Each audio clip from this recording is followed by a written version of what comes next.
Welcome back to Healthy Conversations, brought to you by Athens-Limestone Hospital, where we talk about real-life health topics with the experts who serve our community.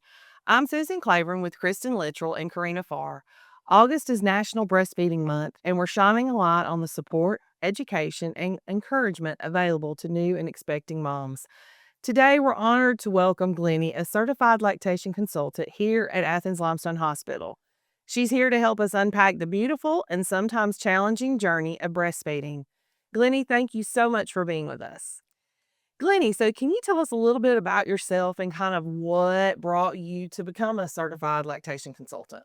Well, first of all, thank you so much for the opportunity to be here. I am so thrilled. I've been an international board certified lactation consultant for 29 years. My first career was actually as a high school English teacher. When I had my first child, this was a relatively new profession, and I had a wonderful lactation consultant at Brookwood Hospital in Birmingham. She gave me her home phone number, y'all. That was back when we didn't have cell phones. Home phone number. And she was such a terrific support to me. And I decided that I really wanted to change careers because I was tired of grading papers till 1 o'clock every morning. So I went back to school and became a lactation consultant. Can you tell us a little bit about what your duties are as a lactation consultant and what that means?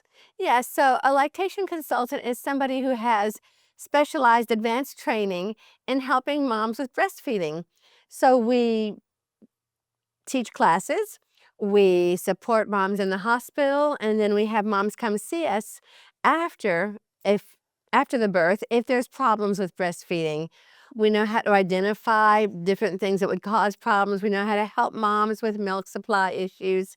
We know how to help moms with pumping issues. So that's what we do. We are the gold standard in breastfeeding support. No, it's great. I don't think a lot of people realize how necessary that is until they need it. It's so necessary, especially which I'm 6 months postpartum and I exclusively pump. And Glenny has been such a huge tool to me with trying to increase supply and, different things that my baby needs. And it's just been such a huge help. So, yeah, she's awesome at what she does.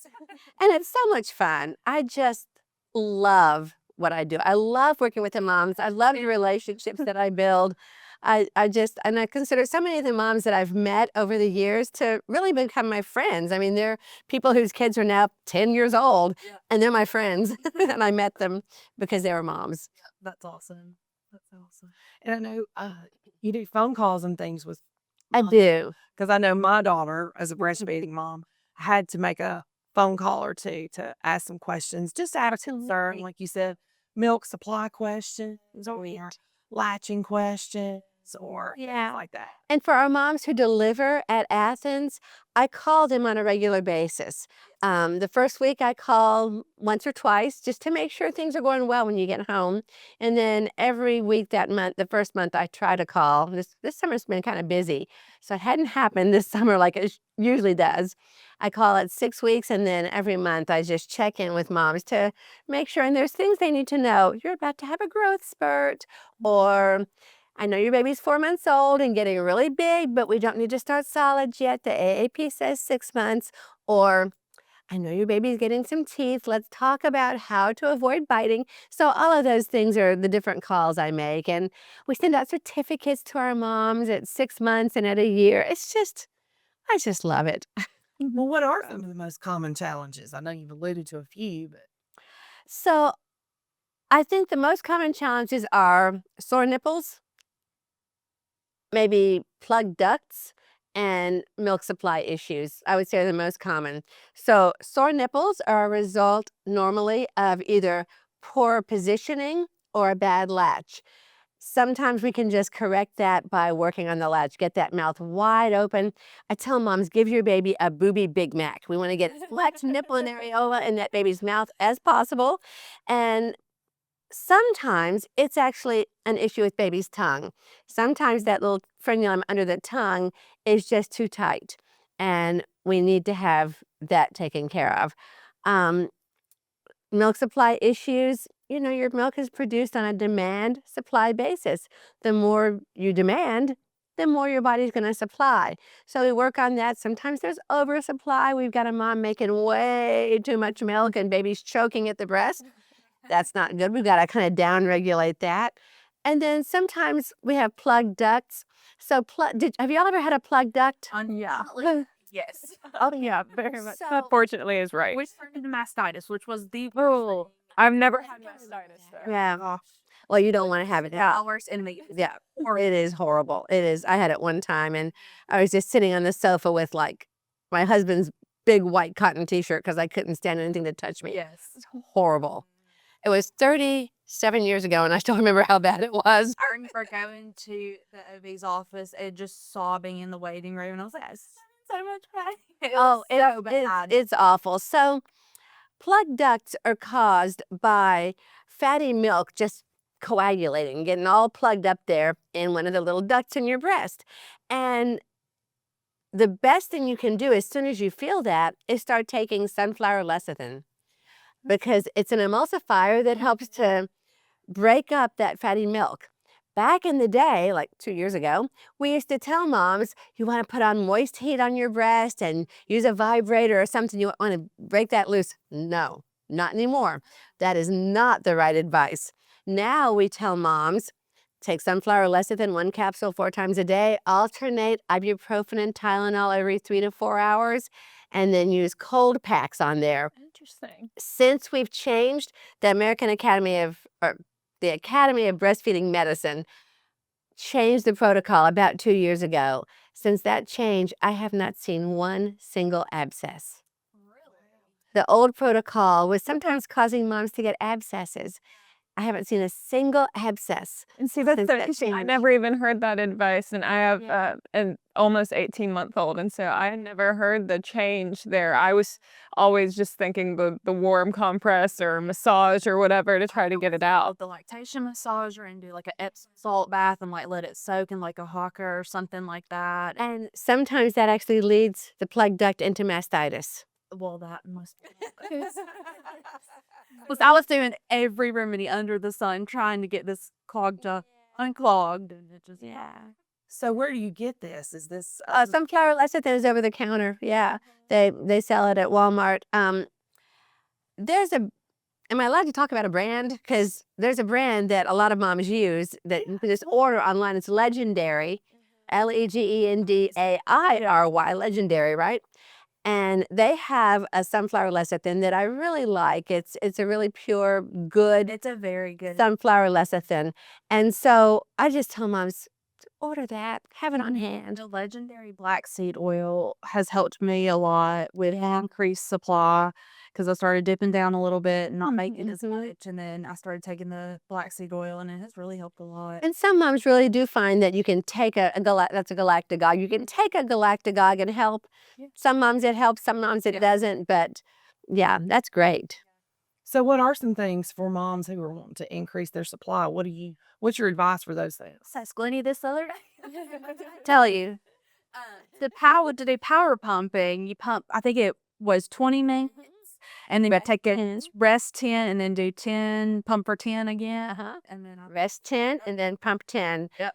It's hard. It simulates Well, it simulates a baby going through cluster feeding. And it tells your body, oh, gotta make a little more milk.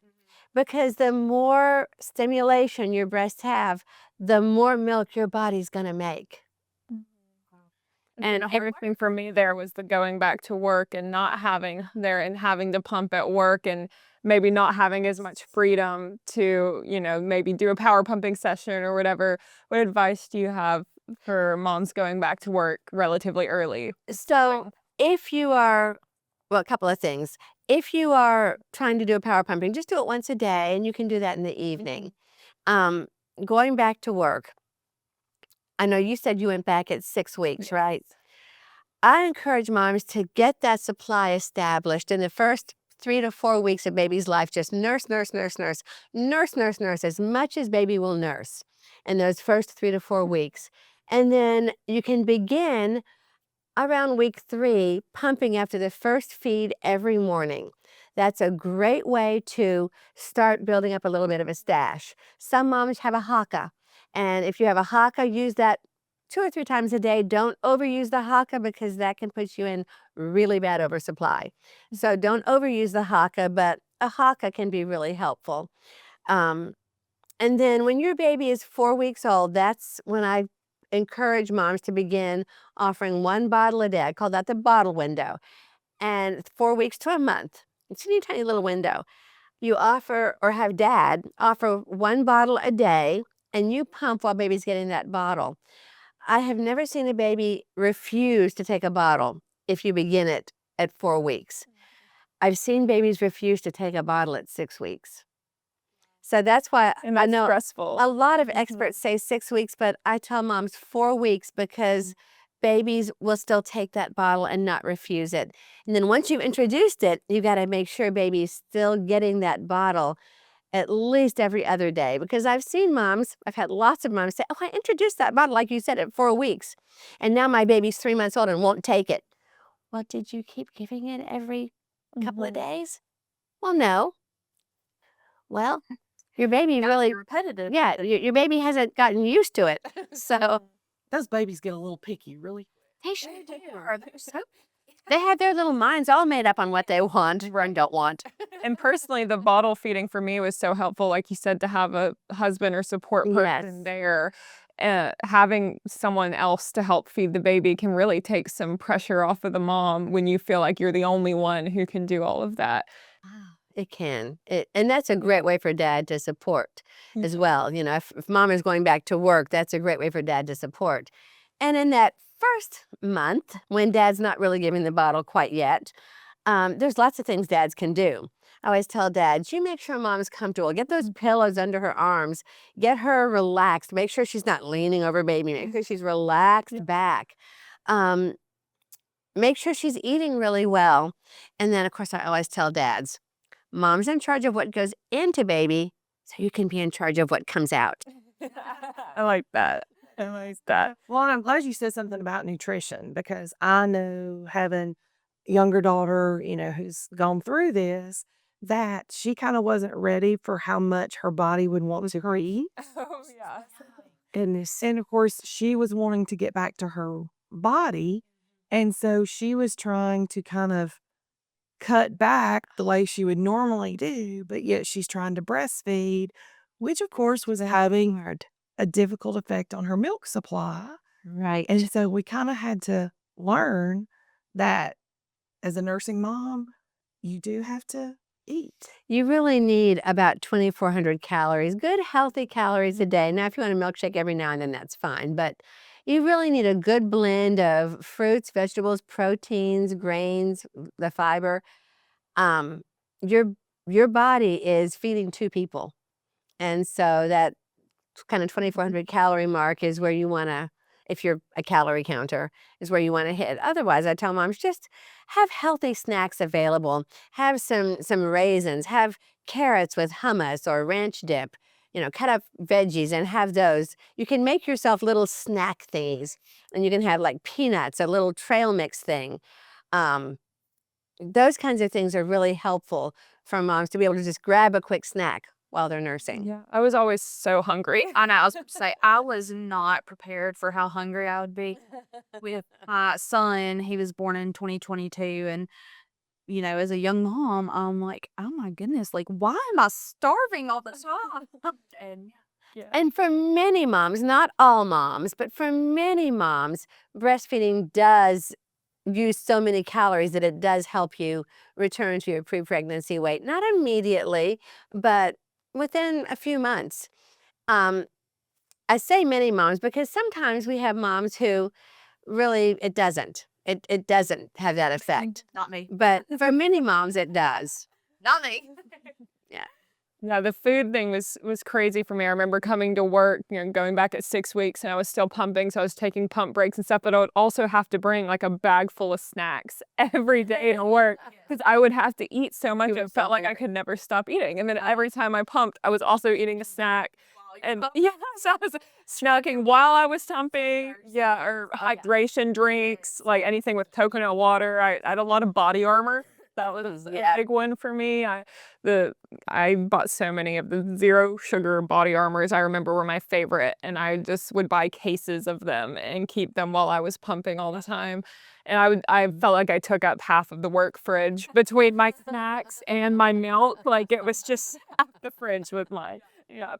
But at least your work was understanding about that. So Yeah. that's a huge blessing. Yes, and providing a place for sure to Mhm. pump was important. Well, as a grandmother, things have changed so much over the years. My goodness. I was a breastfeeding mom and returning to work when you only had that one pump that plugged into the wall. And you didn't have all these little cute bags and stuff to store your milk. And you just didn't have all the same information. And so seeing my daughter come along and start breastfeeding, I found out about all these specific snacks. There's all kinds of Lactation cooking. yeah, like tasty cookies. There's all these different supplies that you can buy, that we had to go buy before the baby got here. And, she's ordered the cute little bag that you hold your milk in, and she's ordered the canister that you can keep your milk. Has the ice thing. Yes, have the ice thing in it. And then, of course, the pumps themselves have changed Oh my goodness. so drastically that they even make these now that are wireless, cordless, wearables. Wearables. And you don't even know that when people are pumping. Oh yeah, we've got nurses on our floor who will go in and slide the pump in and then go out and do patient care, Yeah. come back and take the pump out, and nobody has a clue Yeah. they're pumping. Wearable pumps have been a huge game changer for moms, and I really am thankful for that. Especially with 2 kids for me, wearable hands-free pumps have been a game changer. I would not be able to pump this long if I wouldn't We have had have the wearable. hands-free pumps, 'cause what I felt like I was tied down to the wall with my Mhm. big pump that plugs in. So, yeah, the hands-free Yeah. pumps have been such a game changer for me. Well, and I just think all of these things have allowed the women of today to the opportunity to breastfeed longer Yeah. than my generation because it did get more difficult, so we would stop a lot earlier. I think it's important for us, women of our generation, as our daughters are having children. I think it's really important for us to make sure that we're aware of the changes in guidance and of all of the new things that are available. The things that we were told, some of them are completely wrong.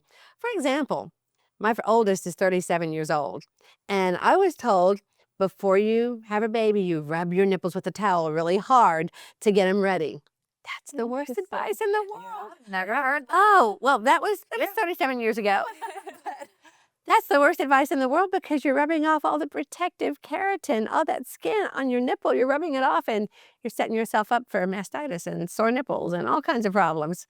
And we do just keep learning so many different things. And so I think that's one of the most important pieces about having you and having those kind of people in the hospital in our mother baby unit. So, what are the services that we provide all moms up at the? We have 2 international board certified lactation consultants, Jessica Webb and myself. And we see moms in the office. And it doesn't matter where a mom has given birth. We'll see moms who given birth at Huntsville, at Madison, at home. It doesn't matter. Moms from Tennessee have come down. So we see moms in our office, and we're just so blessed to have a community hospital that is so community oriented. So as I said, we see moms no matter where they're given birth. Of course, our hope is that they'll fall in love with the baby place and have their next baby with us because It's the best. the baby place is the best. It's so special. It is so special. We are like a family up there. I've been in other hospitals. I've not worked in other hospitals, but I've been in lots of other hospitals, and I've never seen a family like what we have at Athens-Limestone at the baby place. It is so special. Our care is second to none. I am convinced you're not going to find a better place to have a baby in North Alabama, in the Tennessee Valley. So we have that. We have a Facebook page that any mom is welcome to join, ALH Moms and Babies on Facebook. We offer breastfeeding classes prenatally. If you're interested in breastfeeding, we have breastfeeding, parenting, and childbirth. But if you're interested in our classes, you go to Athens-Limestone Hospital.com and click on services, and then go down to the baby place. When you click on that, you're going to see, if you scroll down just a little bit, some blue tabs, and that's where you register for your classes. I really encourage new moms to take a class. It's so helpful. Sometimes I'll have moms come to breastfeeding class who already have a child, but it's been 10 years. Or maybe they didn't breastfeed their first one and they really want to breastfeed this time. So breastfeeding class is really helpful. And then we have support group. Support group is every Friday at 10:30. We meet in the medical office building at 101 Fitness Way, right across from the hospital. On the second floor, I bring a scale so moms can weigh their baby before and after feeding and see how much baby's actually taking when they nurse. And then we also, once a month, have a support group at Hometown Pediatrics. And that group is really special. It's at 6 p.m. the fourth Thursday of every month. We have Dr. Lindsay Rodriguez, who's a pediatric dentist. We have Lauren McCormick, who's a pediatric occupational therapist specializing in infant feeding issues, and myself. We're all at that group, and any mom who's struggling with latch issues, potential, if maybe a doctor or somebody somewhere has said, well, there could be a little tongue tie, but it's nothing to worry about. You need to come to that group, because Dr. Lindsay was trained by the man who wrote the book, Dr. Richard Baxter, literally wrote the book. He is one of the foremost experts in the country on oral tethers, lip and tongue tie. And she was trained by him. She has the cool laser. She is excellent. So we're really, really blessed to have her right here in Athens. Yeah, I knew you had a support group, but I didn't know all that existed. So that's just awesome. Yeah, I'm taking notes, taking me how to learn for possibly, second kid in the future from Absolutely. do more of that, because I felt like I was just kind of relying on Google and the internet to just tell me everything, and just looking at that. And Facebook page is for everybody. ALH Moms and Babies is for all of our community moms. Doesn't matter whether you're breastfeeding, bottle feeding, formula feeding, doesn't matter. It's for moms. Yeah, we have a few, I think, mom support groups that aren't just breastfeeding, but they're just new mom baby support groups in our community. And it's Yeah. so great to see moms supporting each other. Right. There's the Moms Walk. Yes. Yes, I've been to that whenever I had just had my little girl and was going stir crazy in the house and needed to get out and do something. It was fabulous. The ladies there Yeah. that organizes it, they're wonderful people. And we had so much fun. My son had so much fun playing with others, and I had fun connecting with other moms.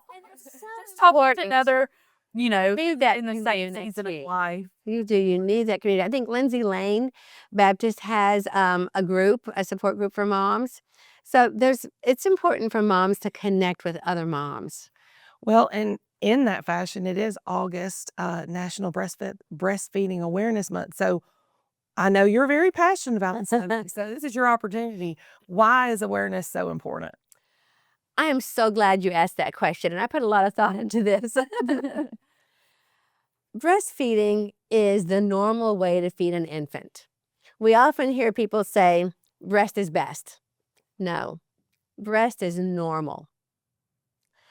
Sometimes we're not comfortable seeing people breastfeed, but we need to be comfortable seeing people feed their baby the normal way, just as often as we are comfortable seeing them feed the baby a bottle, which is really not the normal way to feed a baby. It's important that we destigmatize the act of breastfeeding and that we teach children this is how babies eat. We see it in nature. This is a design. This is the way that our bodies were made to feed our babies. It's the way our babies were made to eat. It's the normal way. It's important for employers to understand the law that states nursing mothers must be given break time and a place that is not a bathroom to pump their milk. It's important for businesses to understand that Alabama law says a mother may breastfeed her baby anywhere that she's legally allowed to be. It's not okay to tell that mom, you can't do that here. You've got to go to the bathroom. Nope, that's illegal. You can't do that. Yeah, that's all great information. I know whenever I was pregnant and I told my employer they had to go install a lock on one of the closets for me and turn it into a breastfeeding room because that wasn't something they had previously. I work at a construction company and it's, male dominated. Right. So it's not a normal occurrence to have, and they were great and very accommodating and Right. figuring that out for me. And yeah, it was because not just because of it with it being law, but just, out of respect and it's kindness. And one of the things I love doing, and I always tell moms in class, if you need any help with your employer, let me know. I love going to employers and saying, here's how I can help you comply with the law. Because it is the law. They don't have a choice. And it doesn't matter if you are an hourly employee or a salaried employee. They are bound by law unless you're a stewardess or a bus driver or operate a train. They're bound by law to provide you those accommodations. Companies that have 50 employees or less have to prove to the Department of Labor that it's a legitimate hardship to comply with the law.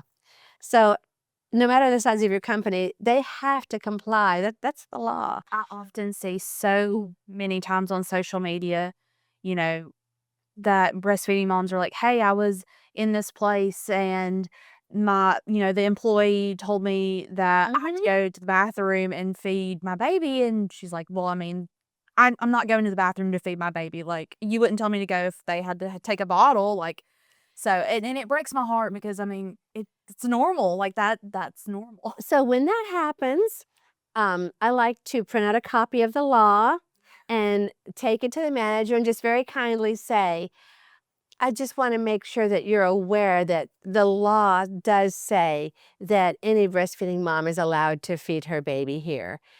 And just very kindly tell them I wouldn't want your business to get in any kind of trouble. So you do need to be aware of this law. And that's another one of those things that has changed so greatly. 'Cause Oh, yes. when I was breastfeeding, I actually worked at a hospital, but yet I had to go pump in a closet, a storage closet, because it had a lock on the door and so forth. And even at that age, if I was out somewhere, I would typically have to go to the car and nurse. And Yes. in the hot, I mean, we know how hot it is around here right now. Oh, Try to sit in the car and nurse when it's so that's hot. miserable. It is. It's miserable. So I'm so glad so much has changed where we can support women and encourage this. I'm so glad you brought that up. I've had moms who are servers tell me that they've been told to go to their car to pump. That's illegal. You can't, I'm sorry, restaurant owner, you can't tell the mom, go to your car to pump. That's illegal. And I know Alabama's a fire at will state, but I think that our employers need to be better than that. We need to recognize the law and make accommodations. We make accommodations for disabilities. We need to make accommodations for a mom who's trying to do the best for her baby. And the research is really interesting. It shows that when employers put the effort into making those accommodations, their employee retention goes up.